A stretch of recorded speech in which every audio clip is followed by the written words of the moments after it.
অবশ্যই রাজনৈতিকভাবে অনুমোদন দেওয়া হয়েছে এবং মিডিয়া অনুমোদনের পরবর্তীতে মিডিয়াগুলো কিভাবে ভূমিকা পালন করছে এটা আপনারা জানেন এবং ওখানে অবশ্যই পক্ষপাত ছিল এবং যখন মানুষকে গুম খুন করা হয়েছে ওদের কোনো কনসার্ন পাওয়া যায়নি বরং অনেক কারণেই বাস্তব কারণে হয়তো বা তাদের কারো কারো রাজনৈতিক অ্যাফিলিয়েশনের কারণেই হোক তারা এগুলো প্রকাশ করতে পারে। এখন এই সরকারের একবারে যদি আমি ওয়ান লাইন বলি, এই সরকারের নীতি হচ্ছে কোনো মিডিয়া বন্ধ হবে। ফলে হোয়াট ইজ দ্য প্রসেস, যে আপনি হচ্ছে নতুন যে প্রজন্ম বা যারা এই গণঅভ্যুত্থান করছে বা যারা ফেসিবাদ বিরোধী তাদেরকে আপনি স্পেস ক্রিয়েট করবেন, আপনি নতুন মিডিয়া দিবেন। And I am doing that, that is the plain and simple answer. আমি কোনো মিডিয়া যেহেতু বন্ধ করব না, আমি নতুন মিডিয়া দিব। Every criteria was considered through the process. নতুন আইনে যদি দিতে পারতাম আমার জন্য সবচেয়ে সুখকর জিনিস হইতো, কিন্তু নতুন আইন করতে গেলে এই সরকারের আমলে বা এই পুরো ব্যবস্থার ভিতরে আপনি কখনোই নতুন কোনো মিডিয়া আসতে পারবেন।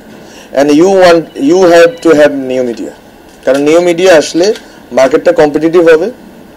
মার্কেটে এক রৈখিক যে ন্যারেটিভ, এটা থেকে অনেকগুলো বহু ধরনের ন্যারেটিভ আসবে, বহু ধরনের বয়ান আসবে, এটা আমরা চাই।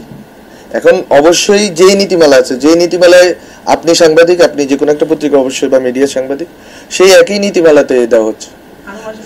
আরো আসবে কিনা আমি শিওর না, বাট আমরা চেষ্টা করতেছি যে যেটা আমরা দেওয়ার চেষ্টা করতেছি যে এই প্রসেসের ভিতরে আমরা যত কম দিতে পারি, বরং নতুন আইনের ভিতরে দিলে আমাদের জন্য সবচেয়ে সুবিধা। ওইটা না কয়েকটা বলতে অনেকগুলো আছে, এখনো অনেকগুলো চলমান আছে, আমরা কাজ করতেছি।